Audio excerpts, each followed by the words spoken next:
ശാസ്ത്രീയ സാമവേദ പഠനം ക്ലാസ് 70. നമ്മൾ ഉത്തരാർച്ചിതത്തിലെ 1-ാമത്തെ അധ്യായത്തിലെ 6-ാമത്തെ ഖണ്ഡമാണ്. അപ്പോൾ ഇതിലുള്ള മന്ത്രങ്ങൾ ഓരോന്നായിട്ട് ഇത് സോമയാഗവുമായിട്ട് ബന്ധപ്പെട്ട എല്ലാം കൂടിയുള്ള പരാമർശമാണ്. നമ്മൾ ഇതുവരെ സോമത്തെ പിഴിഞ്ഞ് ശുദ്ധമാക്കി എടുക്കുന്നതിനെ പറ്റി, അയനൈസ് ചെയ്യുന്നതിനെ പറ്റിയെല്ലാം പറഞ്ഞു കഴിഞ്ഞു. ഇനി 53 എന്താണ് പറയുന്നത് നോക്കാം. ഓരോ യാഗങ്ങളിൽ എന്ത് ചെയ്യാണ്? ജ്വലിച്ചിരിക്കുന്ന അഗ്നിക്ക് വേണ്ടി സ്തുതികൾ ഞങ്ങൾ സ്തുതിക്കുന്നു, ശരിയായ വാക്കുകളാൽ സ്തുതിക്കുന്നു. അഗ്നിയെ ശരിയായ തരത്തിൽ ജ്വലിപ്പിക്കുകയാണ്. അങ്ങനെ ശരിക്ക് ജ്വലിച്ച അഗ്നിയിൽ വേണം ഈ സോമം, അയനൈസ് ചെയ്ത സോമം അല്ലെങ്കിൽ ശബ്ദിക്ക സോമം അർപ്പിക്കാൻ, സംസ്കരിച്ച സോമം അർപ്പിക്കാൻ. അപ്പോൾ ആ അഗ്നി ശരിയായ രൂപത്തിൽ ജ്വലിപ്പിക്കുവാൻ വേണ്ടി ഞങ്ങൾ എന്ത് ചെയ്യുന്നു? സ്തുതികൾ അർപ്പിക്കുന്നു. എല്ലാം അറിയുന്ന അഗ്നിയെ നമ്മൾ തിരിച്ചറിയുന്നുമുണ്ട്. അഗ്നിക്ക് എന്ത് കഴിവുണ്ട്? ഈ സോമത്തെയെല്ലാം, അയനൈസ് ചെയ്ത സോമത്തെയെല്ലാം ഉയർത്തി അങ്ങ് അന്തരീക്ഷത്തിലെത്തിക്കാനുള്ള കഴിവുണ്ട്. കാരണം അന്തരീക്ഷത്തിലെ മേഘങ്ങളെയാണ് യോജിപ്പിച്ചിട്ട് മഴയായിട്ട് പെയ്യിക്കേണ്ടത്. അതിനനുസരിച്ച് അതിനെ എത്തിക്കാനുള്ള കഴിവുണ്ട്. അല്ലെങ്കിലും നമ്മൾ അഗ്നി ഉപയോഗിച്ചിട്ട് ചോറ് വയ്ക്കുകയാണെങ്കിൽ നമ്മൾ അർപ്പിക്കുന്ന സോമം അല്ലെങ്കിൽ ആഹൂതി അല്ലെങ്കിൽ അരിയും വെള്ളം എല്ലാം അതിനെ എങ്ങനെ ചോറാക്കി മാറ്റണം എന്നുള്ളതെല്ലാം അഗ്നിക്ക് നല്ലവണ്ണം അറിയാം. ആ തത്വം നമ്മൾ മനസ്സിലാക്കുന്നു. അതായത് അഗ്നി എങ്ങനെയെല്ലാം അതിനെ നമ്മൾ ഉദ്ദേശിച്ച തരത്തിൽ മാറ്റിയെടുക്കാൻ കഴിയും എന്നുള്ള കാര്യങ്ങളെല്ലാം നമ്മൾ മനസ്സിലാക്കുന്നു. ഇനി 54, അന്നവും ശക്തിയെല്ലാം തികഞ്ഞതാണ് ഈ അഗ്നി. അതായത് നമുക്ക് വേണ്ട ഊർജം അഗ്നി തരും, നമുക്ക് വേണ്ട ശക്തി അഗ്നി തരും. നമ്മുടെ ശക്തി എന്ന് പറയുന്നത് തന്നെ അഗ്നിയുടെ ഒരു രൂപമാണ്. ബലം അത് അഗ്നിയാണ് തരുന്നത്, ഊർജമാണ് നൽകുന്നത്. അഗ്നി എന്ന് പറയുമ്പോൾ ഊർജം എന്ന നിലയിൽ എടുക്കണം. ഊർജമാണ് നമുക്ക് ശക്തി നൽകുന്നത്, അന്നവും നൽകുന്നത്. നമ്മൾ ചോറെല്ലാം ഉണ്ടാക്കണ്ടെങ്കിൽ ചോറുണ്ടാക്കാൻ സഹായിക്കുന്ന ആരാണ്? അഗ്നി തന്നെയാണ്. അഗ്നി നമ്മളുടെ ആഗ്രഹങ്ങൾ നിറവേറ്റുന്നുണ്ട്.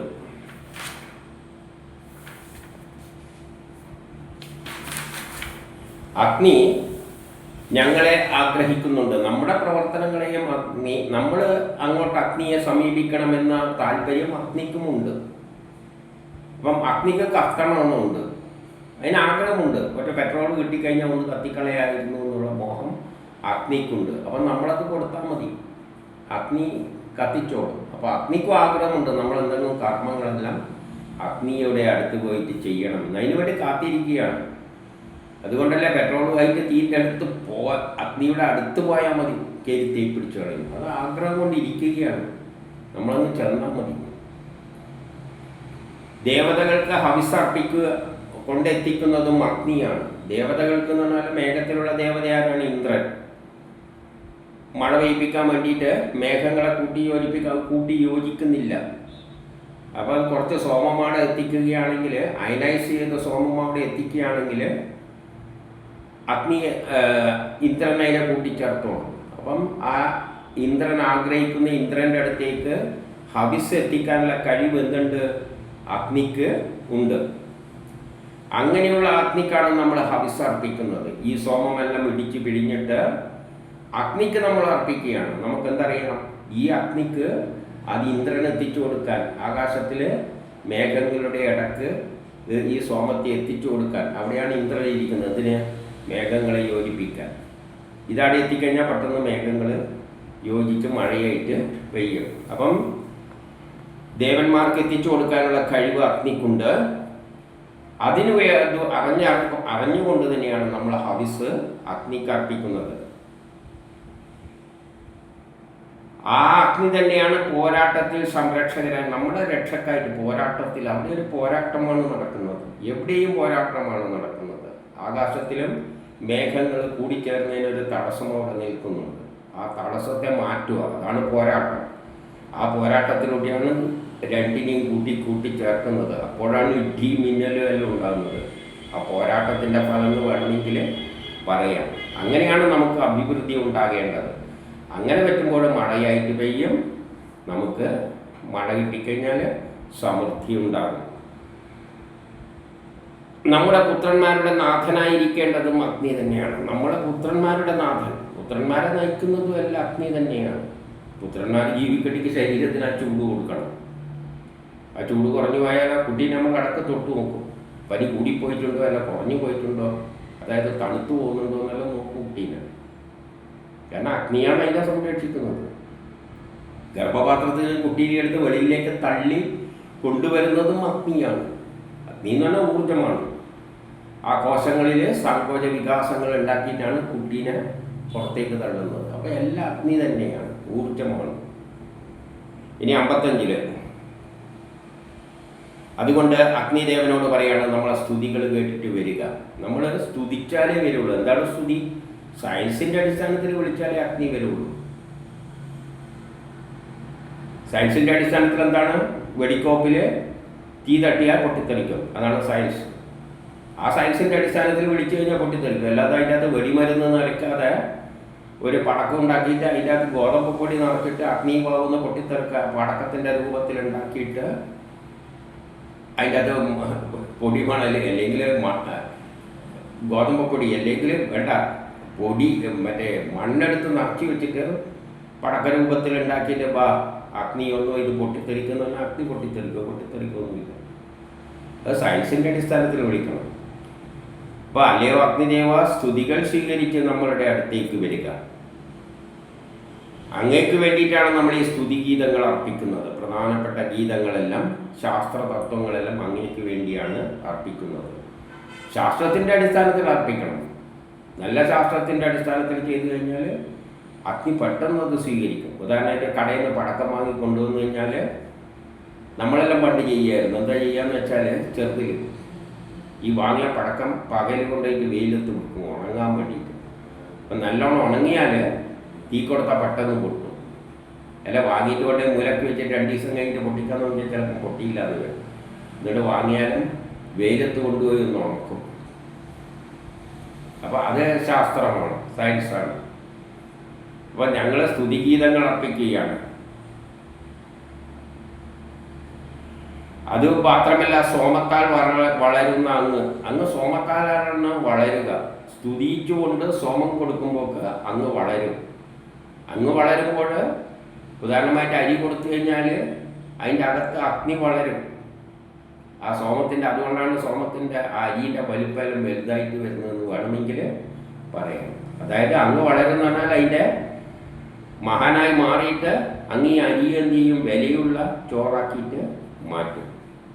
അങ്ങനെ നമ്മുടെ സ്തുതികളെയും മറ്റുള്ളവരെല്ലാവരുടെയും സ്തുതികൾ സ്വീകരിക്കുക. അങ്ങ് ഞങ്ങളെ മാത്രം സ്വീകരിച്ചപ്പോഴേ എല്ലാവരും. കാരണം ഞാൻ ചോറുണ്ടാക്കുമ്പോൾ ആ സ്തുതി സ്വീകരിച്ചിട്ട് ചോറാക്കി അരിയെ ചോറാക്കി തന്നാൽ പോലെ അടുത്ത വീട്ടിലും ചിലപ്പോൾ ചെയ്യുന്നുണ്ട്, അവരും വിളിക്കുന്നുണ്ട്, അവർക്കും എല്ലാം പോയിട്ടൊന്ന് സഹായിച്ച് കൊടു. ഇനി 56 അങ്ങയുടെ അനുഗ്രഹമാണ് യജ്ഞം നടത്തുന്നവരിൽ എത്തിച്ചേരുന്നത്. നമ്മൾ യജ്ഞം ചെയ്യുകയാണ്, ചോറുണ്ടാക്കിയാണെങ്കിൽ അതിൻ്റെ അനുഗ്രഹം ആർക്കാണ് കിട്ടുക? നമുക്ക് കിട്ടുക, അല്ല അടുത്ത വീട്ടിൽ കൊണ്ട് കൊടുക്കില്ല. നമ്മൾ യജ്ഞം നടത്തിയാൽ അരിയും വെള്ളമെല്ലാം കൂടിയിട്ട് അഗ്നിക്ക് കൊടുത്ത് അഗ്നിനെ കത്തിച്ചാൽ അഗ്നി ചോറുണ്ടാക്കി നമുക്ക് തരില്ല, അടുത്ത വീട്ടിൽ കൊടുക്കില്ല. അപ്പം ഞങ്ങൾ യജ്ഞകർത്താവിലെത്തിക്കുന്നു. എന്നിട്ട് അവന് മഹനീയ ധനം നൽകുന്നു. അവനത് വിറ്റ് നല്ല പൈസ ഉണ്ടാക്കുക. ആരാണ് യജ്ഞം ചെയ്യുന്നത്? അവന് ആ സാധനം ഉണ്ടാക്കിയ സാധനം വിറ്റ് ധനം നേടുക. അവന് ഉചിത സ്ഥാനവും നൽകും. അപ്പോൾ സമൂഹത്തിൽ എല്ലാ പ്രൊഡക്ഷനിലും ഉണ്ടായിട്ട് കണ്ടമാനം പ്രൊഡക്ഷനിലേക്ക് ചോറ് നമ്മൾ കുറേ ചോറുണ്ടാക്കി പാക്കറ്റ് ഉണ്ടാക്കി വിൽക്കുകയാണെങ്കിൽ നമുക്കാണ് പണം കിട്ടുക. സമൂഹത്തിലൊരു മാന്യസ്ഥാനമെല്ലാം നമുക്ക് കിട്ടും, നല്ല പൈസയില്ലല്ലോ. അതെല്ലാം ചെയ്തു തരുന്ന ആരാണ്? ഈ അഗ്നിയാണ്. കാരണം അഗ്നിയാണ് അരിയെ ചോറാക്കുന്നത്. നമ്മളതിനെ എടുത്ത് വിൽക്കുന്നതേ ഉള്ളൂ. വെണ്ടക്കേനെയും വഴുതിനേനെയും എല്ലാം സാമ്പാറാക്കുന്നത് അഗ്നിയാണ്. നമ്മളത് മുറിച്ചവിടെ കൊടുക്കുന്നതേ ഉള്ളൂ. ഇനി 57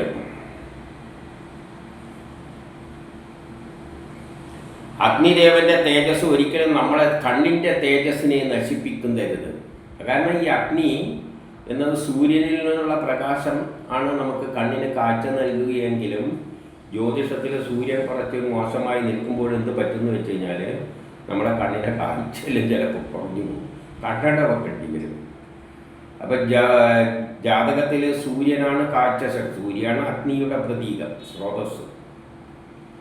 അത് നല്ലതായിട്ട് നിൽക്കുകയാണെങ്കിൽ കണ്ണിന് നല്ല കാഴ്ചയായിരിക്കും, കുറച്ച് മോശമായിട്ടെല്ലാം നിൽക്കുകയാണെങ്കിൽ കണ്ണിന് കുഴപ്പം വരും. അതുകൊണ്ട് പറയുകയാണ് അഗ്നിദേവൻ്റെ തേജസ് ഒരിക്കലും നേത്രജ്യോതിസിനെ നശിപ്പിക്കരുത്. അതുപോലെ തന്നെ വേറൊരു അർത്ഥം എടുക്കാം, സൂര്യപ്രകാശം അധികം കണ്ണിൽ തട്ടിക്കഴിഞ്ഞാൽ കണ്ണിൻ്റെ ജ്യോതിസിനെ നശിപ്പിക്കും. അപ്പം അഗ്നി ചൂട് കണ്ടമാനം കണ്ണിനെ ഏൽപ്പിച്ച് കഴിഞ്ഞാൽ എന്ത് പറ്റും? കണ്ണിന് കേടുവരും. അപ്പം അഗ്നിദേവൻ്റെ തേജസ് പല അർത്ഥത്തിലെടുക്കാം. നേത്രത്തിൻ്റെ തേജസ്സിനെ നശിപ്പിക്കരുത്. ഞങ്ങൾക്ക് എപ്പോഴും അങ്ങയെ ദർശിച്ചു കൊടുക്കാനുള്ള അവസരം ഉണ്ടാക്കണം. അപ്പം ഈ സൂര്യൻ അഗ്നി കോപിക്കുമ്പോഴാണ് നമ്മുടെ കണ്ണിന് കാഴ്ച നശിക്കുന്നത്. അതുകൊണ്ട് നമ്മുടെ കണ്ണിന് കാഴ്ച നൽകുന്നതും അഗ്നിയാണ്, സൂര്യനാണ് കണ്ണിൻ്റെ കാരകത്വം. സൂര്യൻ എന്ന് പറഞ്ഞാൽ അഗ്നിയുടെ സ്രോതസ്.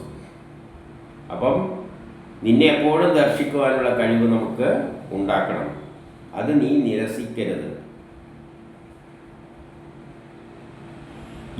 മനുഷ്യരിൽ യാഗം ചെയ്യുന്നവരുടെ രക്ഷാകർത്താവ് അങ്ങല്ലാതെ മറ്റാരുമില്ല.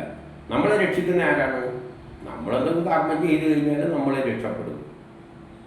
വിശക്കുന്നുണ്ടെങ്കിൽ ചോറുണ്ടാക്കിയിട്ട് തിന്നണം, അല്ലാതെ ചുമ്മാ ഇരുന്നിട്ട് ചോറ് വേണമെന്ന് വെച്ചാൽ നടക്കുന്ന കാര്യമല്ല. അപ്പോൾ വിശപ്പുള്ളവരെ ഉണ്ടാക്കി തിന്നണം. അപ്പോൾ ആരാണോ യാഗം അനുഷ്ഠിക്കുന്നത് അവരുടെ രക്ഷാകർത്താവാണ് അങ്ങ് അവരെ രക്ഷിക്കും. യജ്ഞം ചെയ്യുന്നവരെ, ജോലി ചെയ്യുന്നവരെ, അധ്വാനിക്കുന്നവരെ, ആ അധ്വാനിക്കാനെല്ലാം ആവശ്യമുള്ള ഒരു വസ്തുവാണ് അഗ്നി. ആ അഗ്നി എന്ത് ചെയ്യും? അവരെ രക്ഷിക്കും. വേറെ ആരും രക്ഷിക്കാനില്ല. അതുകൊണ്ട് തന്നെ യജ്ഞകർത്താക്കളായ ഞങ്ങളുടെ സ്തുതികൾ അങ്ങ് സ്വീകരിച്ചാൽ, അതുകൊണ്ട് നമ്മളങ്ങനെ അങ്ങേരെ ഇങ്ങനെ സമീപിക്കണം. സ്തുതികളാൽ ഇന്ന ശാസ്ത്ര തത്വത്തിൻ്റെ അടിസ്ഥാനത്തിൽ ഞാനിതാ ഇന്ന ഹവിസ്സുകൾ നിനക്ക് നൽകുന്നു, നീ അതിനെ ഇന്ന വസ്തു ഇന്ന ശാസ്ത്രത്തിൻ്റെ അടിസ്ഥാനത്തിൽ ആക്കിത്തരിക. അങ്ങനെ പറഞ്ഞിട്ട് ഹവിസ്സ് കൊടുക്കുമ്പോൾ സ്വീകരിക്കണമെന്ന് സ്വീകരിക്കാത്ത പ്രശ്നമൊന്നും ഉണ്ടാവില്ല. പക്ഷേ കൊടുക്കുന്നത് സയൻസിൻ്റെ സ്തുതികളുടെ അടിസ്ഥാനത്തിലാണ്. 58 3 സമനങ്ങളിലും കാണുന്ന ഇന്ദ്രനെ ഞങ്ങൾ സോമത്താൽ പുഷ്ടിപ്പെടുത്തുമ്പോൾ ഞങ്ങൾ രക്ഷകനായി കരുതുന്നത് ഇന്ദ്രനെയാണ്. നമ്മൾ യജ്ഞങ്ങൾ 3 സമനങ്ങളിൽ നമ്മൾ യജ്ഞം ചെയ്യുമ്പോൾ നമ്മൾ ഇത്രയേറെ പറഞ്ഞ അഗ്നിയാണ് നമ്മളെ യജ്ഞങ്ങളെ പൂർത്തീകരിക്കുന്നതെന്നാണ്. അഗ്നി മാത്രമല്ല, അവിടെ ഇതിനെയെല്ലാം ഏകോപിപ്പിക്കുന്ന ഒരു ശക്തി ഉണ്ട്, അതാണ് ഇന്ദ്രൻ. നമ്മൾ വെണ്ടയ്ക്ക് തന്നെ സാമ്പാറിൻ്റെ പോലെ സാധനങ്ങളെല്ലാം പാത്രത്തിൽ ഇട്ട് കൊടുത്തിട്ട് ചൂടാക്കുമ്പോൾ അഗ്നിയും കൊടുത്തു. അഗ്നി മാത്രം അവിടെ പോരാ, എന്ത് വേണം? അതിൻ്റെ അകത്ത് കുറേ പ്രവർത്തനങ്ങൾ നടക്കുന്നുണ്ട്, രാസപ്രവർത്തനങ്ങൾ. വെണ്ടയ്ക്കനെല്ലാം പിടിച്ച് പൊടിച്ച് എന്തെല്ലോ ആക്കുന്നുണ്ട്, വഴുതിനെല്ലാം എന്തെല്ലോ ആക്കി അതിൻ്റെ അകത്തുള്ള രസങ്ങളെയെല്ലാം കൂടി ചേർത്ത് പുതിയൊരു രാസവസ്തുവെല്ലാം ഉണ്ടാക്കിയെടുക്കുന്നുണ്ട്. അങ്ങനെയാണത് സാമ്പാറായി മാറുന്നത്. അല്ലാതെ കൊടുക്കുന്ന വെള്ളമാണ്, കിട്ടുന്നത് വെള്ളമല്ല, വെള്ളം അടങ്ങിയിരിക്കുന്ന സാമ്പാറാണ്. പുതിയ എന്തെങ്കിലും വസ്തുക്കൾ അതിൻ്റെ അകത്ത് നിന്നെല്ലാം കൂട്ടി ഉണ്ടാക്കി എടുക്കുന്നുണ്ട്. അതിനെ ഏകോപിപ്പിക്കുന്ന മാനേജ്മെൻറ്റ് ഫംഗ്ഷൻ സൂപ്പർവൈസർ എന്നോ എന്തോ പറയാം. അതിൻ്റെ അകത്ത് നടത്തുന്ന യജ്ഞങ്ങളെ എല്ലാം പൂർത്തീകരിക്കുന്ന ഏകീകരിക്കുന്ന ഒരു ശക്തിയാണ് ഇന്ദ്രൻ. അപ്പോൾ ഇന്ദ്രനാണ് നമ്മൾ ഹവിസ്സുകൾ അർപ്പിക്കുന്നത്. അഗ്നി മാത്രമല്ല, അഗ്നിയെ പോലും ഇന്ദ്രനാണ് കൊടുക്കുന്നത്. ഇതുവരെ അഗ്നിയെ പറഞ്ഞെങ്കിലും അഗ്നിക്കാണ് കൊടുക്കുന്നത്. ചോറെല്ലാം അരിയും വെള്ളമെല്ലാം അഗ്നിക്കാണ് കൊടുക്കുന്നതെന്ന് പറയുമ്പോൾ ഇപ്പം പറയുന്നത് അത് മാത്രമല്ല, അതിനെ ഏകോപിപ്പിക്കാനുള്ള ഒരു ശക്തി അതിൻ്റെ അകത്തുണ്ട്. ആ ശക്തി ഇന്ദ്രനാണ്. അപ്പോൾ ഇന്ദ്രനാണ് നമ്മൾ എന്ത് കൊടുക്കുന്നത്? അരിയും വെള്ളം മാത്രമല്ല, നേരത്തെ പറഞ്ഞ അഗ്നിയെയും കൊടുക്കുന്നത് ഇന്ദ്രനാണ്. ഇനി 59. അപ്പോൾ പല കർമ്മങ്ങൾ ചെയ്യുമ്പോഴേ ഇന്ദ്രൻ ഞാൻ നിന്നെ തന്നെയാണ് ശരണം പ്രാപിക്കുന്നത്. കാരണം ഏത് കർമ്മങ്ങൾ ചെയ്യുന്നുണ്ടെങ്കിലും നമ്മളല്ല അതിനെ അതിൻ്റെ അകത്ത് കയറി ചെയ്യുന്നത്. നമ്മൾ അരി എടുത്ത് തേങ്ങ പീരിയെല്ലാം ഇട്ടിട്ട് പുട്ടുപാത്രത്തിലിട്ട് മൂടിയും വെച്ചിട്ട് അടിയിൽ ചേർത്ത് കൊടുത്തിട്ട് താടിക്ക് കൈ കൊടുത്തിരിക്കുകയും ചെയ്യും. ഇതിൻ്റെ അകത്തൊരു സംഭവം നടക്കുന്നുണ്ട്. അതാണ് അരിപ്പൊടി എന്താകുന്നത്, പുട്ടായിട്ട് മാറുന്നത്. അതെല്ലാം കൂടിച്ചേർന്നിട്ട് എന്തെല്ലോ രാസപ്രവർത്തനം അവിടെ നടക്കുന്നുണ്ട്. അത് കെമിസ്ട്രി പഠിച്ചവർക്കറിയാം, ലാബിലെല്ലാം ചെയ്യുകയാണെങ്കിൽ അറിയാം എന്തെല്ലാം അവിടെ മാറ്റം സംഭവിച്ചത്. അതിനെയെല്ലാം ഏകോപിപ്പിക്കുന്ന ഒരു സയൻസിൻ്റെ അടിസ്ഥാനത്തിലാണ്. സയൻസിൽ നിന്നുള്ള ഒരു പ്രേരക ശക്തിയാണ് അതിനെ ഏകോപിപ്പിച്ചിട്ട് പുതിയ വസ്തുവാക്കി മാറ്റുന്നത്. അപ്പോൾ എവിടെയെല്ലാം യജ്ഞങ്ങൾ നടത്തുന്നുണ്ടോ അവിടെയെല്ലാം ആ കർമ്മം പൂർത്തീകരിക്കുന്ന ശക്തിക്കാണ് ഇന്ദ്രൻ എന്ന് പറയുന്നത്. അതുകൊണ്ട് എവിടെയെല്ലാം കർമ്മം നടക്കുന്നുണ്ടോ അവിടെയെല്ലാം ഞങ്ങൾ അങ്ങയെയാണ്, ഇന്ദ്രനെയാണ് ശരണം പ്രാപിക്കുന്നത്. ഇന്ദ്രൻ ശത്രുക്കളെ നശിപ്പിക്കും. അവിടെ ഏത് പ്രവർത്തനത്തിനും ഒരു വസ്തു ഒന്നൊന്നും മറ്റൊന്നാവുമ്പോൾ, അരിപ്പൊടിയും തേങ്ങാപ്പീരിയെല്ലാം പുട്ടായി മാറുമ്പോൾ, for every action there is equal and opposite reaction. അതിനെ എതിർക്കുന്ന ഒരു ശക്തിയും അവിടെയുണ്ട്. ആ ശക്തിയാണ് അസുരന്മാർ. ആ ശക്തിയെ നശിപ്പിച്ചിട്ടാണ് ഈ യജ്ഞം പൂർത്തീകരിക്കുന്നത്. ആര്? ഇന്ദ്രൻ. അപ്പം ഏതൊരു യജ്ഞത്തിലും ഒരു ഏറ്റുമുട്ടലുണ്ട്, അവിടെ ആക്ഷനും ഉണ്ട്, റിയാക്ഷനും ഉണ്ട്. ഈ റിയാക്ഷനെ മറികടന്നിട്ടാണ് ആക്ഷൻ എന്ത് ചെയ്യുന്നത്, പുതിയൊരു വസ്തു ഉണ്ടാക്കുന്നത്. അങ്ങനെ പൂജിക്കത്തക്കതായ ഇന്ദ്രൻ ഞങ്ങൾക്ക് സന്തോഷം നൽകും. അപ്പം നമ്മൾ ആഗ്രഹങ്ങൾ അവിടെ ഏറ്റുമുട്ടലെല്ലാം നടത്തിയിട്ട് നമ്മൾ ഉദ്ദേശിക്കുന്ന തരത്തിലുള്ള വസ്തുവാക്കി മാറ്റിത്തരുമ്പോൾ നമുക്ക് സന്തോഷമുണ്ടാവും. കർമ്മം ചെയ്യുന്ന എല്ലാവർക്കും ഫലം നൽകുന്നത് ഇന്ദ്രനാണ്. ആരെങ്കിലും കർമ്മം ചെയ്യുന്നുണ്ടെങ്കിൽ സാധിപ്പിക്കുക. അല്ലാതെ മുണ്ടാണ്ട് ചുമ്മാ ഇരിക്കുന്നവൻ ആരോ ഇന്ദ്രന് ഒരു ചുക്കും ചെയ്തു കൊടുക്കില്ല. അധ്വാനിക്കുന്നവരാണെങ്കിൽ ഇന്ദ്രന് കൂടെ നിന്ന് അതിനെ ശരിയാക്കി തരും. അതുകൊണ്ട് ആ ഇന്ദ്രനെ സ്തുതിക്കുക. അങ്ങനെ പ്രണമിക്കുന്നവണം എന്നുള്ള കാര്യം എല്ലാവർക്കും അറിയാം. എല്ലാവർക്കും അറിയില്ല. വേദം പഠിച്ചവർക്കേ ഇല്ലാത്തൊരു ശക്തി വിശേഷമുണ്ട്, അതിനെ ഏകോപിപ്പിക്കുന്ന ഒരു ശക്തിയുണ്ട് എന്നല്ലേ പറയൂ. സാധാരണ ആൾക്കാർ പറയുക മറ്റേ അരിയും വെള്ളമെല്ലാം ഇട്ടിട്ട് അങ്ങ് ചൂടാക്കിയാൽ അത് ചോറായി മാറും. എങ്ങനെ ചൂടാക്കാൻ, ആരെ ഇതിനകത്തുനിന്ന് അതിനെ ചോറാക്കി മാറ്റുന്നത്, അതിനെപ്പറ്റി ആരും ചിന്തിക്കുന്നില്ല. ആധുനിക സയൻസ് ചിന്തിക്കുന്നില്ല. പക്ഷേ സയൻസല്ല അവർക്കറിയാം. പക്ഷേ സയൻസിൽ നിന്നുള്ളൊരു പ്രേരണ ശക്തി അവിടെ ഏകോപിപ്പിക്കുന്നുണ്ട്. ഇന്ദ്രൻ അവിടെയുണ്ട്. അതാണ് ഇന്ദ്രൻ. അത് ആധുനിക സയൻസിന് അറിയില്ല. 60.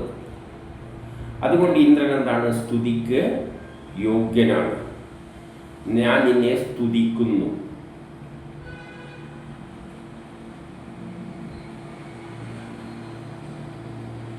കൈക്കുമ്പിളിൽ ജലവുമെടുത്ത് നടന്നു പോകുന്ന ആ മനുഷ്യൻ സമീപിക്കുന്നത് അങ്ങയെയാണ്. കൈക്കുമ്പിളിൽ വെള്ളമെല്ലാം എടുത്തിട്ട് സമീപിക്കുന്നത് ആരെയാണ്? അഗ്നിയാണ്. അവരുടെ ദേഹത്ത് വെള്ളം തേക്കുകയും ചെയ്യുന്നു. ഇപ്പം നമ്മൾ കൈക്കുമ്പിളിൽ വെള്ളം എടുത്തിട്ട് കുളിക്കാൻ വേണ്ടിയിട്ട് പോവുകയാണെങ്കിലും